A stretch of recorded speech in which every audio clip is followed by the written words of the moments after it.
With Pokemon Scarlet and Violet only about a month away from release, speculation about the games is reaching its peak. But one aspect of the games that often goes overlooked when speculating is competitive play. Sure, we get news about new moves, items, abilities, and mechanics geared towards competitive players, but I rarely ever see people speculate about the stats and move pools of new Pokemon. So today, I'm going to create stat lines and move pools for each new Pokemon so far, starting with the evolutions of our 3 starter Pokemon. First, the Grass-type Sprigatido, which I predict will evolve into a Grass and Dark-type. The similarities to Incineroar only grow stronger. Stat-wise though, it'll be completely different, with high offensive stats and only mediocre special defense and HP. In terms of abilities, while your starter is guaranteed to have Overgrow, Blaze, or Torrent as its ability depending on its type, the starters do have hidden abilities obtainable usually through events or with the ability patch.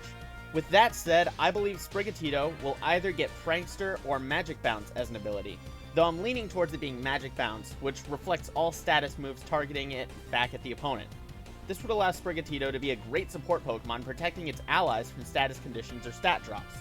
I also believe that, as with the past few generations, each starter evolution will gain a signature move, and for Sprigatido, that would be the move Catcall. This 70 base power Dark-type move would have a 30% chance of inflicting the target with Taunt, preventing them from using status moves. I've always thought it would be interesting to have an attacking move that inflicts Taunt, as it's one of the only status afflictions that can't be inflicted with an attacking move. In addition to Catcall, it would have access to moves like Energy Ball and Dark Pulse for additional firepower, and status moves like Sleep Powder, Taunt, and Teleport to add to its support role. Finally, Fake Out is one of the predominant support moves.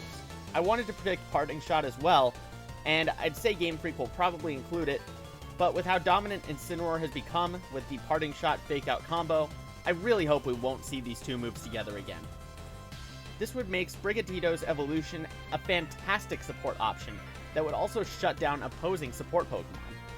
The other starters' playstyles though would be a bit more straightforward.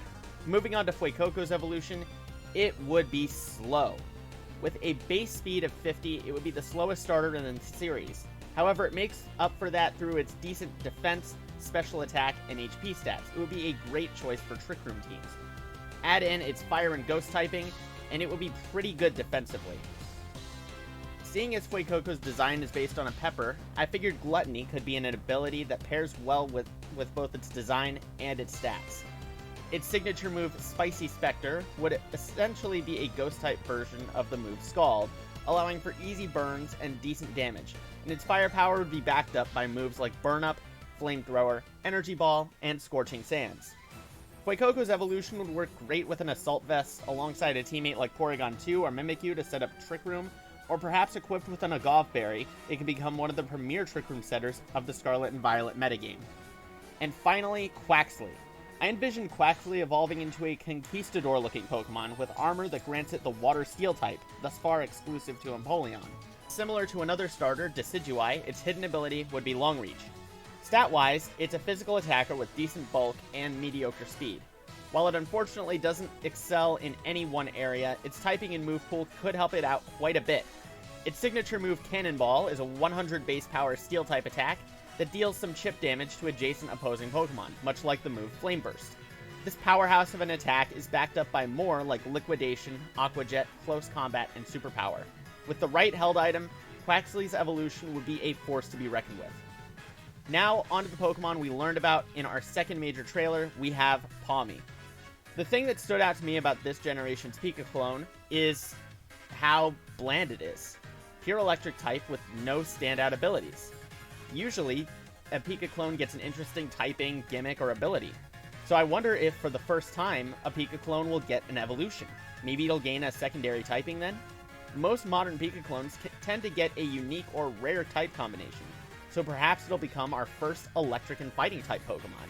The Scarlet and Violet website even says it stores electricity in its forepaws, which could lead to some devastating Thunder Punch attacks.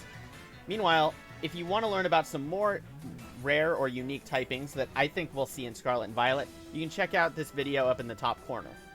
Stat-wise, it would probably be similar to Raichu, high offensives and speed, while a bit lacking in bulk. With moves like Thunder Punch, Volt Switch, Electro Web, Nuzzle, Close Combat, Mach Punch, Coaching and Fake Out at its disposal, it could make for either a great glass cannon or an even better support Pokemon. And speaking of that, I did forget to mention its hidden ability, which I predict will be Friend Guard, a support-focused ability that reduces damage dealt to its allies. Smoliv was another Pokemon that seemed relatively unimpressive in the June trailer, and unfortunately, I think that will remain its fate. Perhaps gaining the Stench ability upon evolution and having access to Chlorophyll as its hidden ability, it would probably have middling stats across the board, save for 1 or 2, which I'd guess are its special attack and defense.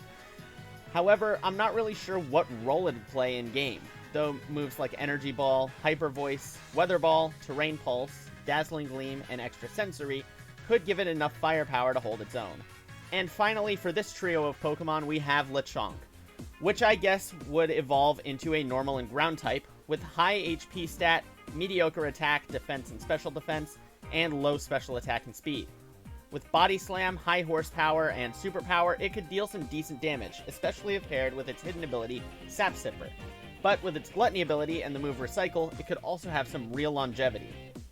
Next up is the evolution of Fido, the new regional dog Pokemon, which looks like the perfect Pokemon to get the Fairy and Ground dual typing. I could see it having a jack-of-all-trades type of stat line, somewhat similar to Lechonk's evolution, just with better speed. As for abilities, I feel like Heatproof and Fluffy would work well. Move pool-wise, I'm also envisioning another support Pokemon, with moves like Crafty Shield, Draining Kiss, Scorching Sands, in addition to its new signature move, Revitalizing Yeast, which would heal itself and its allies by 33%. And next up, Titan is another Pokemon that seems very straightforward to me, with good HP, attack, and defense, and low special attack, special defense, and speed. In addition to Thick Fat and Slush Rush, its hidden ability would be Ice Body, which isn't groundbreaking, but is still a nice fit. Meanwhile, it'd have a wide pool of attacks like Mountain Gale, Icicle Crash, High Horsepower, Iron Head, Rock Slide, and Breaking Swipe. Give it an Assault Vest and terrestrialize it into a Steel type, and this thing will dominate the playing field. Now, the evolution of Paldean Wooper is a bit of an odd case. We still don't know if it'll get a regional evolution or if we'll have a Paldean form of Quagsire. Regardless of the outcome, I took the safe route, and said that when Wooper evolves, its stats will be relatively similar to Quagsire's, just really swapping its attack and special attack stats. Ability-wise, it has Storm Drain in addition to Water Absorb and Poison Touch, with moves like Toxic, Venoshock, Scorching Sands, and Scald at its disposal. Paldean Wooper's evolution would be able to provide some offensive support, while potentially redirecting Water-type attacks targeting its allies. Cyclizar is another Pokemon where I don't really know what to make of it. I'm fairly certain it'll be the pre-evolution of our legendaries, but based on it being the focus of our World Championships trailer, I think it'll be hard-coded to be usable in competitive play, unlike Cosmog and Cosmoem. As a legendary, it probably won't have a hidden ability, leaving it with Shed Skin as its only option. Stat-wise, as a pre-evolution, I also think it would likely be underwhelming, with only an above-average speed stat, making up for its ability to use the Eviolite item. But I'd imagine it would have a decent move pool, on top of its signature move Shed Tail, having access to moves like Shift Gear, Swords Dance, Agility, Baton Pass, Breaking Swipe, Dragon Tail, Scale Shot, Extreme Speed, and Flame Charge. This would be a fantastic deep move pool to provide some offensive support options. And yet another weird Pokemon will be Grafiai. With low stats across the board and a unique set of abilities, it would be hard to see how this Pokemon can be good, except that I believe it will get access to one game-changing move. Sketch has always been Smeargle's signature move, making it one of the most polarizing Pokemon in competitive play. I believe Grafiai will get access to Sketch with one caveat. It'll be hard-coded so that once it uses the move, it can't be relearned.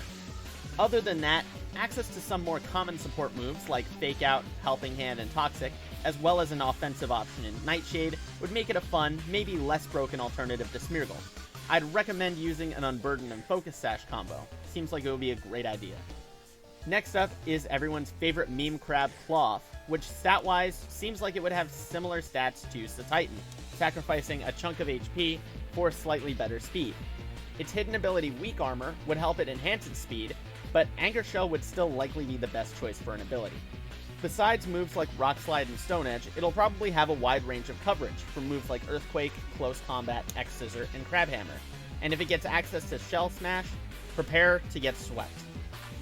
And now we also get to our version exclusives, Armarouge and Cerulege, which I believe will share stats for the most part, similar to other counterparts from past games.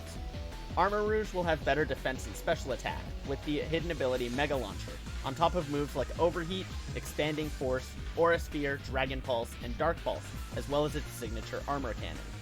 Cerulege, on the other hand, will have a higher attack and special defense stats, with Sheer Force and moves like Flare Blitz, Poltergeist, Close Combat, Night Slash, and Psycho Cut in addition to its signature Bitter Blade. Now for another meme Pokemon, we have Wigglet, and it will likely have an evolution that will remain pure Water type. It'll have Storm Drain in addition to Gooey and Rattled as well. Stat-wise, I had never realized how low Dugtrio's stat total was, but I think its Paldean counterpart will have a better base stat total, with a high special attack and speed, as well as access to moves like Muddy Water, Scald, Earth Power, and Soak, as well as Energy Ball as a coverage option, allowing it to hit Pokemon that it's soaked for super effective damage. And finally, for our formally revealed Pokemon, we have Rigirapt, which I have really high hopes for this guy. Girafarig has always been one of my favorites, and to see it finally get some love, I'm all for it. Not only that, but Rigirapt is, to my knowledge, one of the only Pokemon to get 2 brand new abilities when it was first released. Armor Tail may just be a clone of Dazzling or Queen's Majesty with a new name, which is cool. It resists Fake Out, Sucker Punch, and Extreme Speed. But then you have Cudchew, which has some interesting potential, allowing Rigirapt to eat any berry it holds twice. Whether you use this for healing or stat boosts, I really look forward to seeing it get some use. Its hidden ability, though, will probably remain Sap Sipper, which isn't great, but it's pretty fine. Its stats will be interesting, seeing as Girafarig is already at 455. Higher, or almost as high as some of my predictions for these brand new Pokemon. I see it getting around 100 additional points. It won't be too bulky, but I could see it tanking some hits, especially with a second berry. And attack-wise, it'll probably be pretty similar to Girafarig, but I could see it getting new moves like Earth Power or Focus Blast to increase its coverage. But that's not the end of the story, because we do have some Pokemon that were teased in the most recent trailer. I just really don't have enough of an impression of any of them to make some predictions. But this guy, the Engine Pokemon, I have some ideas here. I want this Pokemon to finally give us the Poison Steel type. Give it Speed Boost and Filter as abilities that fit thematically, but as a hidden ability, Heat Proof, meaning it would only have one weakness, a double weakness to ground. It'd probably have some pretty high defenses, and would deal some pretty good damage with moves like Sludge Bomb, Steel Beam, and Overheat. I would be really excited for this to be our first Poison and Steel type, especially if my abilities are right, because it would be an absolute beast in competitive play. And there you have it, making each of the new Pokemon competitively viable, or at least giving them some kind of gimmick that makes them interesting.